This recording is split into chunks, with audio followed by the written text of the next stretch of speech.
नमस्कार। आप सुन रहे हैं श्री भगवती चरण वर्मा जी की अमर कृति चित्रलेखा का छठा भाग। जिस समय श्वेतांक भवन में लौटा, उसने बीजगुप्त के अध्ययन भवन में प्रकाश देखा। परिचारिका ने उससे कहा, स्वामी तुम्हारी प्रतीक्षा कर रहे हैं। श्वेतांक ने अध्ययन गृह में प्रवेश किया। बीजगुप्त उस समय बैठा हुआ कुछ सोच रहा था। आज तक श्वेतांक ने बीजगुप्त को चिंतित न देखा था। बीजगुप्त के सामने मदिरा का रिक्त पात्र था और चिंता का अथाह सागर था। कल्पना के उद्यान में भय के तप्त वायु का झोंका था। सुख के साम्राज्य में दुख की क्रांति न थी। श्वेतांक को देखकर बीजगुप्त मानो निद्रा में चौंक पड़ा। तुम आ गए, पर बहुत देर लगा दी। श्वेतांक बैठ गया। सुराही से उड़ेलकर उसने शीतल जल से पात्र भरकर एक घूंट में खाली कर दिया।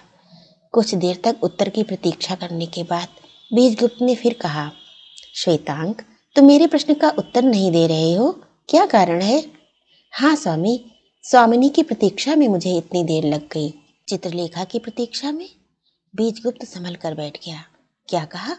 जिस समय तुम चित्रलेखा के भवन पर पहुंचे, उस समय वह वहां न थी। श्वेतांक झिझका। उसे अपनी प्रतिज्ञा और शपथ का स्मरण हो आया। स्वामी का अनुमान ठीक है, चित्रलेखा अपने भवन में न थी। बीजगुप्त ने श्वेतांक के वाक्यों में हिचकिचाहट देखी। उसने फिर पूछा, तुम्हें शायद उसने ये बताया होगा कि वो कहाँ गई थी? श्वेतांक के हृदय में तर्क वितर्क उठ खड़े हुए, पर निर्णय पर पहुंचने के लिए उसके पास यथेष्ट समय न था। उसने बिना किसी हिचकिचाहट के उत्तर दिया, स्वामिनी ने तो कुछ नहीं कहा, पर ऐसा प्रतीत होता है कि वे मंत्री चाणक्य के यहाँ आमंत्रित थीं। बीजगुप्त के हृदय से एक भार सा हट गया। उसके हृदय में ना जाने कैसी ये धारणा उत्पन्न हो गई थी कि चित्रलेखा संभवतः कुमार गिरी के यहाँ गई थी। श्वेतांक के इस उत्तर से उसका भय दूर हो गया। उसने श्वेतांक से फिर पूछा, हाँ अब बताओ, तुमने चित्रलेखा को बधाई दी थी? हाँ, श्वेतांक ने धीरे से कहा, पर चित्रलेखा ने मुझसे ये कहा था कि वो बधाई की पात्र नहीं है। अपनी विजय पर उसे गर्व न था, उसे उस पर सुख भी न था। मुझे इस बात पर आश्चर्य हुआ। चित्रलेखा को अपनी विजय पर दुख था। बीजगुप्त मुस्कुराया, पर उसकी उस मुस्कुराहट में करुणा का अथाह सागर छिपा हुआ था। मैंने तुमसे क्या कहा था? चित्रलेखा का अपनी विजय स्वीकार न करना ही इस बात का द्योतक है कि चित्रलेखा की पराजय हुई। स्वामी के अर्थ को कुछ कुछ समझ सका हूँ। कुछ कुछ समझने के कोई अर्थ नहीं होते।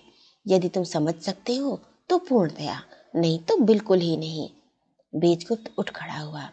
श्वेतांग, ये याद रखना कि मनुष्य स्वतंत्र विचार वाला प्राणी होते हुए भी परिस्थितियों का दास है, और ये परिस्थिति चक्र क्या है? पूर्व जन्म के कर्मों के फल का निविधान है। मनुष्य की विजय वही संभव है जहाँ वो परिस्थितियों के चक्र में पड़कर उसी के साथ चक्कर न खाए, वरन अपने कर्तव्य का विचार रखते हुए उस पर विजय पावे। चित्रलेखा परिस्थितियों के चक्र में पड़ गई है। कुमारगिरी का उसके जीवन में आना उसके लिए घातक है, और उसका कुमारगिरी के जीवन में आना कुमारगिरी के लिए घातक है। दुर्भाग्यवश दोनों ही एक दूसरे के जीवन में बिना जाने हुए अपनी अपनी साधनाओं को भ्रष्ट करने के लिए आ गए हैं। भगवान ही उनकी सहायता कर सकता है। महासागर के शांत वक्षस्थल पर भयानक झंझावात उठने से पहले एक घोर निस्तब्धता छा जाती है। उस समय वायुमंडल उत्तेजित हो उठता है और सारा वातावरण भावी क्रांति की आशंका से शून्य सा हो जाता है। उसके बाद वायु के प्रचंड झोंके, लहरों का तांडव नर्तन तथा विप्लव गायन, आकाश के वक्ष पर ज्वालामुखी के फटने के पहले एक घोर दबी हुई अशांति फैल जाती है। उसका नीला रंग धूमिल हो जाता है और विनाश के भय से सारा आकाश मंडल वायु से रिक्त हो जाता है, और उसके बाद अग्नि के शोले और विनाश। चित्रलेखा का रथ बीजगुप्त के द्वार पर रुका। उस समय संध्या हो गई थी। दिन की भयानक गर्मी के बाद पाटिलपुत्र की सड़कों पर सामंतों के रथ उमड़ पड़े थे। फूलों के हार लिए हुए मालिन युवतियां सामंतों को हार पहना रही थीं। सुवासित तथा शीतल शरबत के पात्र धनी युवक युवतियों के होठों का चुंबन कर रहे थे। चारों ओर उल्लास और विलास था। राजमार्ग उस समय मानो उत्सव का केंद्र हो रहा था। जौहरियों की दुकानों पर युवतियां रंगरेलियां कर रही थीं, और तमोलियों की दुकानों पर युवक। बीजगुप्त भी उसी जनरव का एक भाग था। श्वेतांग उस समय बाहर जाने की तैयारी कर रहा था। उसका रथ बाहर खड़ा था। परिचारिका उसको वस्त्र पहना रही थी। प्रहरी ने आकर सूचना दी, प्रभु, स्वामिनी का रथ द्वार पर प्रभु की प्रतीक्षा कर रहा है। श्वेतांग चौंक उठा। उस समय बीजगुप्त की अनुपस्थिति उसे बुरी लगी। उसने पाप किया था और संभवतः उसे और अधिक पाप करना होगा जिसके लिए वह तैयार न था। फिर भी श्वेतांग ने उत्तर दिया, कह दो कि शीघ्र ही आ रहा हूँ। श्वेतांग बाहर निकला। उस समय वह बहुत सुंदर लग रहा था। श्वेतांग चित्रलेखा के पास गया। क्या आज्ञा है दीदी? चित्रलेखा ने स्वाभाविक हंसी के साथ उत्तर दिया, बीजगुप्त से मिलना था, पर शायद वह घर पर नहीं है। श्वेतांग ने भी हंसते हुए उत्तर दिया, स्वामिनी का अनुमान ठीक है। फिर ये सोचा कि तुम्ही से मिल लूं। देवी ने इस दास पर बड़ा अनुग्रह किया। देवी की सेवा में मैं सदा प्रस्तुत हूँ। इसकी कोई आवश्यकता नहीं। आज चित्त उचाट था और ये इच्छा हुई कि जनरों में ही अपने चित्त को कुछ शांत करूं। घूमने का लक्ष्य लेकर निकली थी। यदि बीजगुप्त नहीं मिले तो कोई चिंता नहीं, तुम तो हो। बहुत अच्छा। इतना कहकर श्वेतांग अपने रथ की ओर बढ़ा, पर चित्रलेखा ने श्वेतांग का हाथ पकड़ लिया। नहीं, तुम्हें मेरे साथ इसी रथ पर चलना होगा। मंत्रमुग्ध की भांति श्वेतांग चित्रलेखा के रथ पर बैठ गया। रथ राजमार्ग की ओर चल पड़ा। चित्रलेखा बैठी हुई थी। घोड़ों की बाग श्वेतांग के हाथ में थी। राजमार्ग पर पहुंचते ही घोड़ों की बाग चित्रलेखा ने अपने हाथों में ले ली। अश्व थिरक उठे। गर्व से मस्तक उठाकर वे राजमार्ग में घुसे। उन्हें शायद यह विदित हो गया था कि उनकी बागडोर उस स्त्री के हाथ में है जो पाटिल पुत्र के बड़े से बड़े सामंतों को केवल संकेत पर नचा सकती है। चित्रलेखा के रथ को देखकर बड़े बड़े सामंतों के रथ रुक जाते थे। लोग उसे अभिवादन करते थे और साथ ही उसकी प्रशंसा। श्वेतांग को उसके साथ बैठे हुए देखकर कुछ लोगों ने व्यंग वाक्य भी कहे, पर चित्रलेखा उस समय केवल हंसती। उसने उन वाक्यों पर कोई ध्यान नहीं दिया। उस समय चित्रलेखा फूलों के हार से लदी हुई थी। प्रत्येक सामंत उसकी ओर एक हार फेंक देता। चित्रलेखा उसे पहनकर उसको कृतार्थ कर देती थी। रथारूढ़ा चित्रलेखा उस समय साक्षात शिवा की प्रतिमा थी। लोग उसका सम्मान करते थे, उसके सामने झुक जाते थे और उसकी पूजा करते थे। राजपथ का विशाल जनरो मानो चित्रलेखा का स्वागत कर रहा था। दूसरी ओर से एक रथ आकर चित्रलेखा के रथ के पास रुका। चित्रलेखा उस समय एक नवयुवक से बातें कर रही थी। रथ खड़ा हुआ था। दूसरे रथ के रुकने के साथ ही चित्रलेखा का ध्यान भंग हुआ। पार्श्व में बीजगुप्त हंस रहा था। आप? आज राजमार्ग पर चित्रलेखा को देखकर आश्चर्य होता है और आज बीजगुप्त को उसके घर में ना पाकर आश्चर्य होता है। उत्तर और प्रत्युत्तर दोनों में गूढ़ रहस्य छिपा था जिसे दोनों ने समझ लिया। श्वेतांग रथ से उतर पड़ा। बीजगुप्त ने कहा, चित्रलेखा बीजगुप्त के यहाँ निमंत्रित है। संभवतः निमंत्रण अस्वीकार न होगा।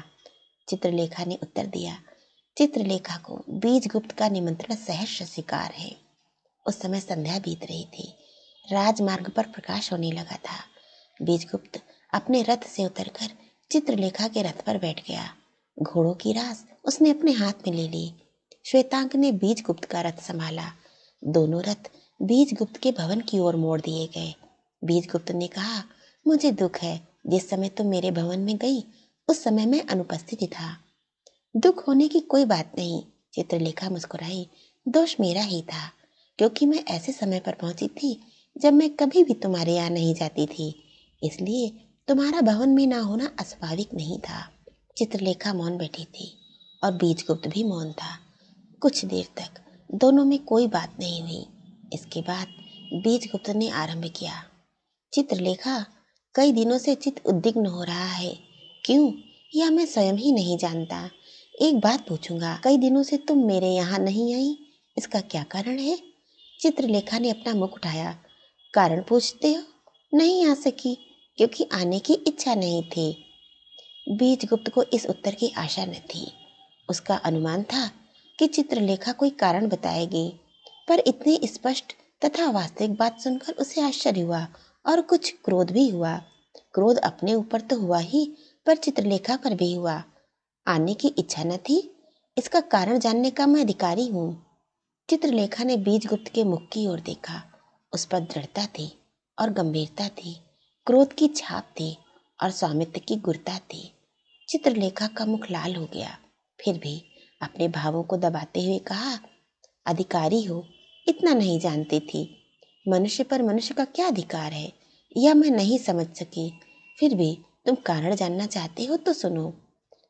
इन दिनों किसी अंश तक मेरा चित्त उद्विग्न हो रहा है और इस उद्विग्नता में मैं अपने को और अपनों को भूल सी गई थी। इस समय रथ बीजगुप्त के भवन के द्वार पर रुक गया। श्वेतांक ने अपने रथ से उतरकर बीजगुप्त और चित्रलेखा को उतारा। तीनों बीजगुप्त के केली भवन में गए। उसके बाद श्वेतांक वहां से चलने लगा। श्वेतांक को जाते हुए देखकर बीजगुप्त ने कहा, श्वेतांक ठहरो, तुम्हारे जाने की कोई आवश्यकता नहीं है। चित्रलेखा ने बीजगुप्त से कहा, नहीं, श्वेतांक की यहाँ कोई आवश्यकता नहीं। साथ ही श्वेतांक की उपस्थिति से कोई हानि भी नहीं है। बीजगुप्त हंस पड़ा, वरन इसमें श्वेतांक का लाभ ही है। इस अनुभवहीन व्यक्ति को संभवतः कुछ अनुभव भी प्राप्त हो। श्वेतांक रुक गया। बीजगुप्त ने उसे मदिरा देने का संकेत किया। इस काम में श्वेतांक अभ्यस्त हो गया था।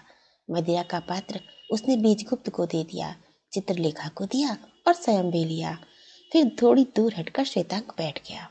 बीजगुप्त ने आरंभ किया, हाँ, अभी तुमने कहा था कि तुम किसी उद्विग्नता में स्वयं को और अपनों को भूल सी गई हो।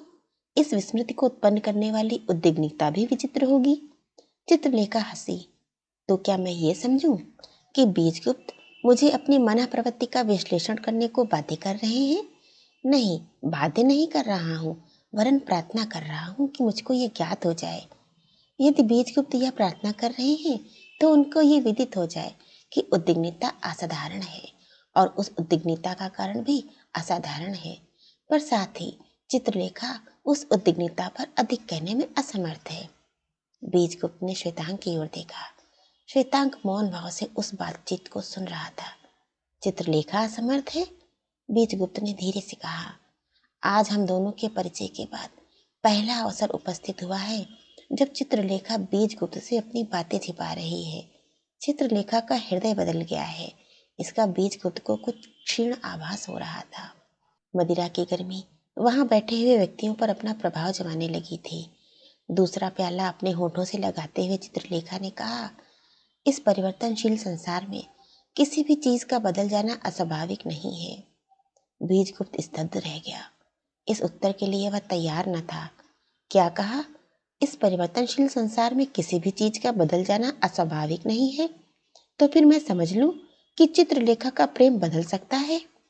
चित्रलेखा ने जो बात कह दी थी उसके लिए वह स्वयं भी पछता रही थी। बिना सोचे समझे, परिणाम पर ध्यान दिए बिना आवेश में आकर उसने ये बात कह दी थी। उसने ये सोचा तक नहीं था कि उस बात पर इतना महत्वपूर्ण प्रश्न हो सकता है।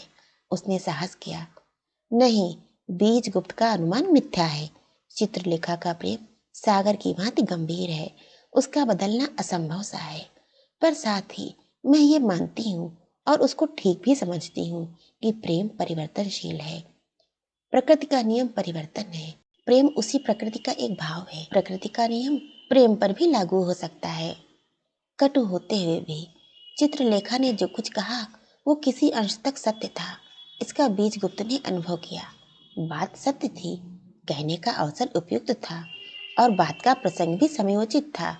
बीजगुप्त ने अनुभव किया कि चित्रलेखा उससे दूर हटती जा रही है और वह चित्रलेखा से एक अज्ञात शक्ति अथवा प्रेरणा इन दो प्राणियों के बीच में आ गई है। चित्रलेखा, तुम भूलती हो, प्रेम का संबंध आत्मा से है, प्रकृति से नहीं। जिस वस्तु का प्रकृति से संबंध है वह वासना है, क्योंकि वासना का संबंध वाह से है। वासना का लक्ष्य यह शरीर है, जिस पर प्रकृति ने कृपा करके उसको सुंदर बनाया है। प्रेम आत्मा से होता है, शरीर से नहीं। परिवर्तन प्रकृति का नियम है, आत्मा का नहीं। आत्मा का संबंध अमर है। चित्रलेखा हंस पड़ी। आत्मा का संबंध अमर है? बड़ी विचित्र बात कह रहे हो बीजगुप्त। जो जन्म लेता है वो मरता है। यदि कोई अमर है तो अजन्मा भी है। जहाँ सृष्टि है वहाँ प्रलय भी रहेगा। आत्मा अजन्मा है, इसलिए अमर है, पर प्रेम अजन्मा नहीं है।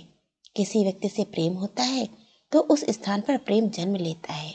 संबंध होना ही उस संबंध का जन्म लेना है। वह संबंध अनंत नहीं है, कभी न कभी उस संबंध का अंत होगा ही। प्रेम और वासना में भेद है, केवल इतना कि वासना पागलपन है जो क्षणिक है, और इसलिए वासना पागलपन के साथ ही दूर हो जाती है। और प्रेम गंभीर है, उसका अस्तित्व शीघ्र नहीं मिटता। आत्मा का संबंध अनादि नहीं है। बीजगुप्त ने देखा कि चित्रलेखा की तर्कना शक्ति बहुत बढ़ गई है। बीजगुप्त का यह वार भी खाली गया। बीजगुप्त तड़प उठा। जो कुछ तुम कहती हो वह ठीक हो सकता है, मैं उसका विरोध नहीं करता, यह तो अपना विश्वास है। पर इतना यहाँ पर कह देना अनुचित न होगा कि उन्माद और ज्ञान में जो भेद है वही वासना और प्रेम में है। उन्माद अस्थायी होता है और ज्ञान स्थायी। कुछ क्षणों के लिए ज्ञान लोप हो सकता है, पर वह मिटता नहीं है। जब पागलपन का प्रहार होता है, ज्ञान लोप होता विदित होता है, पर उन्माद बीत जाने के बाद ज्ञान स्पष्ट हो जाता है। यदि ज्ञान अमर नहीं है तो प्रेम भी अमर नहीं है। पर मेरे मत में ज्ञान अमर है, ईश्वर का एक अंश है, और साथ ही प्रेम भी। चित्रलेखा उस समय लेटी हुई थी। उसकी आंखें अधखुली हुई थीं। उसके सुंदर मुख पर उन्माद अटखेलियां कर रहा था। वह उठ बैठी। उसने कहा, बीजगुप्त, ठीक कहते हो, मैं भ्रम में थी। भ्रम के आवरण में मैं अपने को भूल गई थी, क्षमा करना। इतना कहकर उसने अपना हाथ बीजगुप्त के गले में डाल दिए। श्वेतांक ने ये देखा, वह उठ खड़ा हुआ। बीजगुप्त ने कहा, श्वेतांक, तुम जा सकते हो, रथ अभी मत खुलवाना, आज मेरा निमंत्रण है और तुम्हारा भी।